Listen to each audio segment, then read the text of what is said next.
Hello beautiful people, you're welcome back to my channel.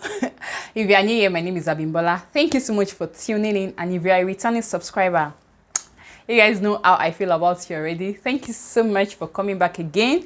I appreciate your loyalty.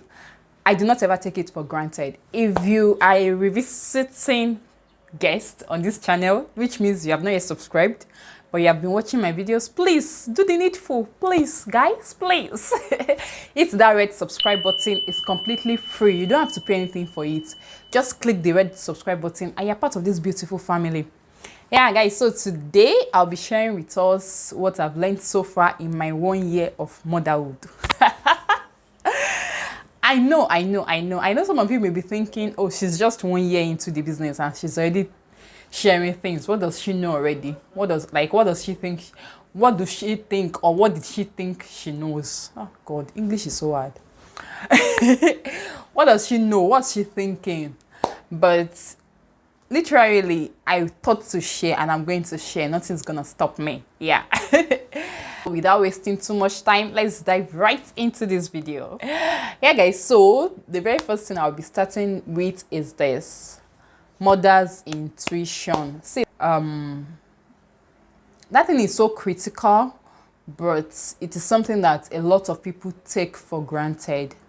See, guys, I am not trying to underestimate the power of experience. That is not what I'm trying to do, but I'm just trying to let you know that if you are a mother to be or an aspiring mother, there's something called motherhood instinct, the instinct of a mother, and it is something every woman has. Like, I believe that every woman has that thing, and you must never take it for granted.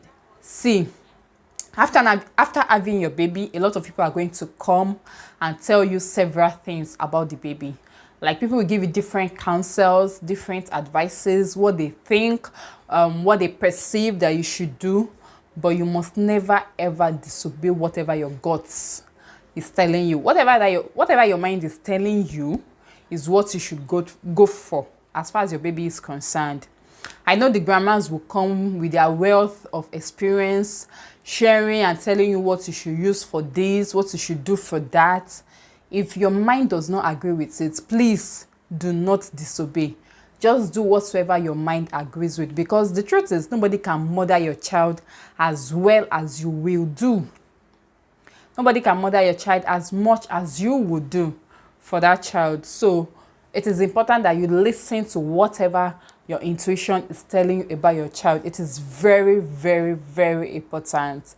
There are some times that you just, your child may be going through some things, and just out of nowhere, the idea comes, it pops up and tells you this is what you should do for this child. And before you know it, it's just like, it works like magic. Whether your baby is running a fever and you feel, oh, okay, what could be the cause of this fever? You try to do everything you think is possible. And it may just be something as simple as give the baby water. I'm talking about baby that has started eating now. Give the baby water. And before you know it, your baby is fine. So it's very, very evident that it could be dehydration that is disturbing the baby, and you don't know. Meanwhile, you would have thought of several things.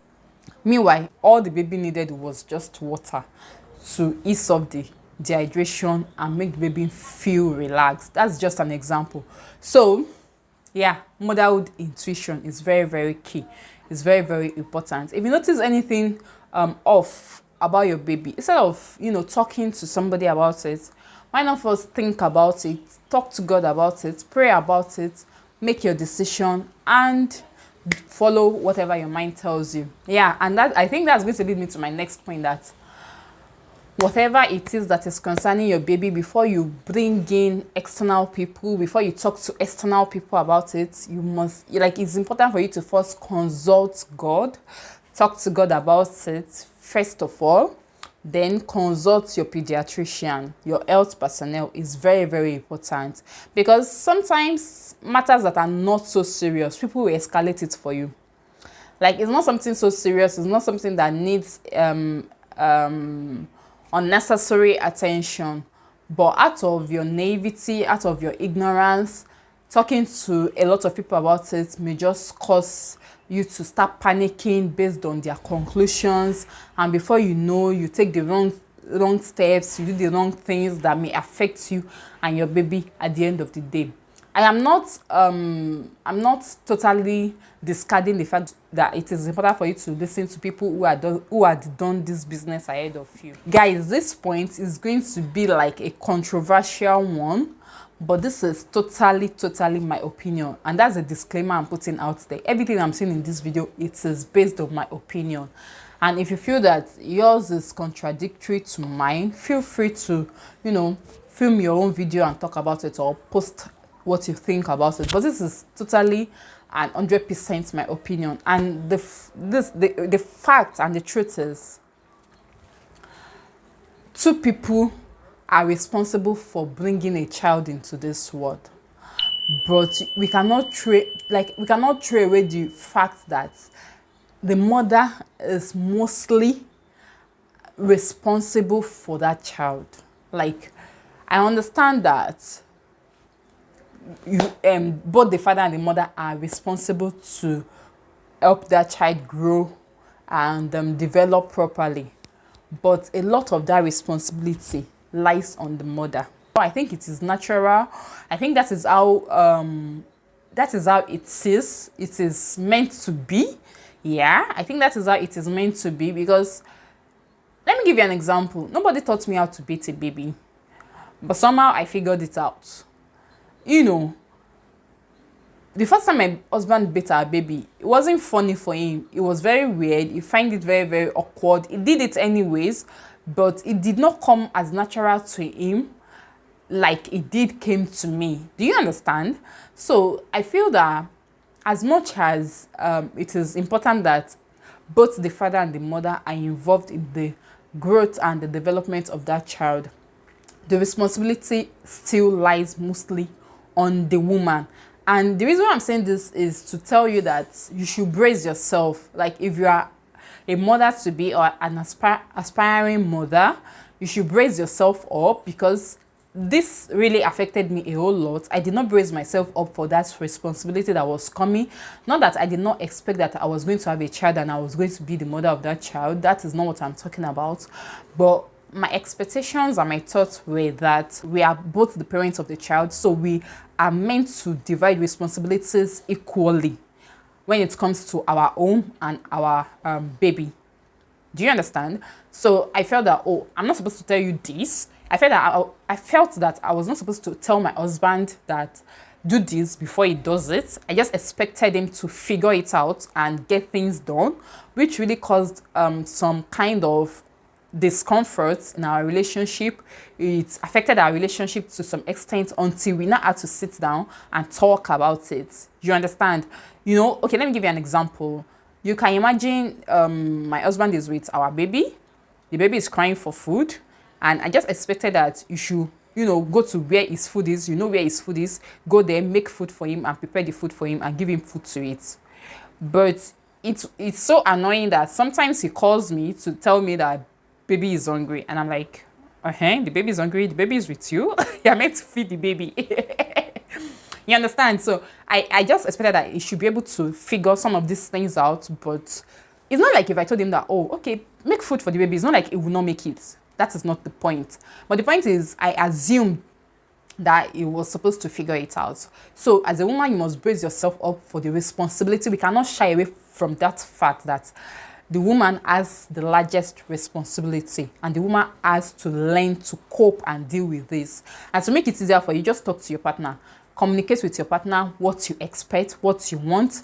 It is a grounded rule now in my home that if the baby is with you, like if the baby is with my husband and he soiled his diaper, it's automatic. He has to change it. Don't even call me. Don't even get me involved. Change your son's diaper. But before we came to that point, we had our fair share of arguments, and I had gotten upset about the fact that he could not figure it out. He had to wait for me to tell him. You understand? So you must, learn to communicate your expectations with your partner. I think motherhood has taught me that when it comes to, raising your child, and that is just little out of so many other things that you both are going to have to deal with as the child grows. You know, you have to talk about how you want the child to be brought up, the kind of things you want the child to be exposed to. It's a ground rule in our home that there are some cartoons that my baby cannot listen to. Those ones that makes the baby tell lies, that exposes the baby to lies, all those, that they are just some type of cartoons that my baby cannot watch.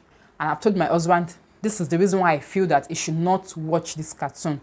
And the next thing to do is block it. So whenever we are playing cartoons for him, and we have selected the educative one that will teach him what he needs to know as far as brain development is concerned. I hope you understand that. So you must brace yourself up for the task ahead. Next thing I'm going to talk about is, guys, see, motherhood has taught me to pray more.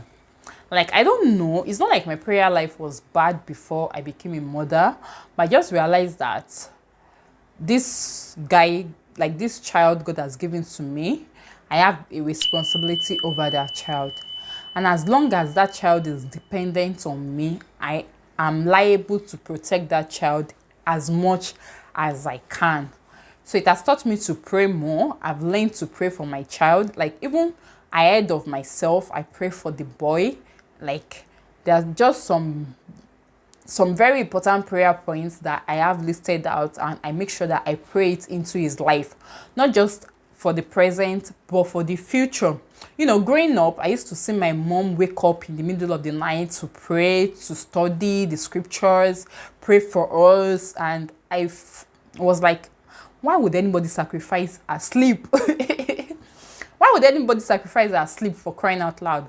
But it didn't make sense to me until now, and I realized that there were some of those prayers my mother had invested into my life then that is actually working for me right now in my lifetime. Although she's no more, she's late, but those prayers, they are like, I can see them evidently working for me. You understand? So I figured it's not like I don't plan to, God forbid that I die before my child grows up.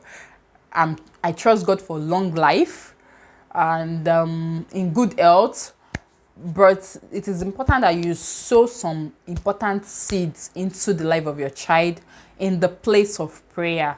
Like, it is very, very important, because there are some unseen things that you need to invest into the life of that child, and you cannot just do it by sending the child to school or by training the child at home. And aside from that, in the place of prayer, you can pray wisdom on how you should treat and raise that child in the way of the Lord. Because there are so many, there are a number of things that we perceive as a way of training the child in the way of the Lord, which is totally wrong. So you must pray out the wisdom. You must pray for the direction, for the guidance of the Holy Spirit on what to do and how to train that child in the way of the Lord. Motherhood has opened my head to financial stability and emotional intelligence. Like, there are just some things I just realized that I cannot do. Like, I cannot do them, because I figured I am somebody's mother and I am a representative of my child wherever I am. So there are some words I cannot say. There are some actions that you cannot find me put out there, because somebody's mother cannot be painted in a particular light. No. No, it's a no. So, and financially, I am more conscious about money. I calculate not once, not twice, and I think about how I'm going to, invest. Financial security is very, very paramount to me now. It's very, very paramount to me now, considering the fact that there's a particular standard of living I want to give to my children. So I know better, and I'm trying to do better with finances and emotional intelligence. Yeah, I think I'm doing better with that also as far as motherhood is concerned. I'm trying to invest more into myself as a person, because, see, guys, let me not even lie. In this 1 year, I have realized that everything I do, my son is watching me. Like, he's watching me not actively, he's watching me passively. And in the sense that he's watching me, but I wouldn't know that he's watching me until I see him do the things that I do. The guy is just a year and 2 months, but there are some things that he does, and I figure that he does this thing because he has seen me and he has seen his father do the same thing. So it has really made me extra cautious and extra careful with the things I say, with the way I act. So I know that I cannot just act recklessly or carelessly, because I am an example to someone. And the kind of example I want to be is the type that we go out there and they won't have to tell him to go back home and tell his parents that he was not well trained or he is not well trained. Do you understand what I mean? It's a kind of rude awakening for me to just call myself to order and try to work on myself. There are some kind of traits that I really, really wish for and I want my babies or my children to have, and I realize that they cannot have them automatically if they do not see that I have those traits. So I have to like rebrand myself as a person. I have to develop myself as a person, because I believe that that is the only way I can reflect what I want and how I want my children to be, if that makes sense. So yeah, that's all for today, guys. That's everything I have to say. I'm trying to make this video as short as possible so that you guys can watch my videos. It's like you guys are refusing to watch my videos because it's long. So let me make it short now so that you don't have an excuse not to watch to the end. Please help my ministry. So yeah, I'm going to do a part 2 to this video on my expectations versus my reality in motherhood. So far so good in this past 1 year.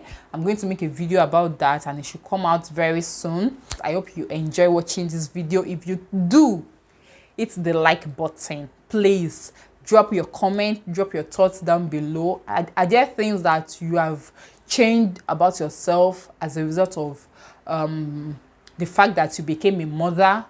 If there are, please let me know in the comment section down below. If you have watched this video till this point, up till this point, and you have not yet subscribed to my channel, please, you guys, please, I'm begging you, please subscribe to my channel. It is free. You don't have to pay for it. Just hit the red subscribe button and you're part of this family. And please do well to share. If you have subscribed and you are looking for a way to help me grow, please do well to share with your friends, with your family, with your loved ones. Share it on your social media accounts. It will mean so much to me. Thank you so much. Thank you so much, guys. I appreciate that. And I'll see you in my next video. Till then, stay safe and stay blessed. Bye.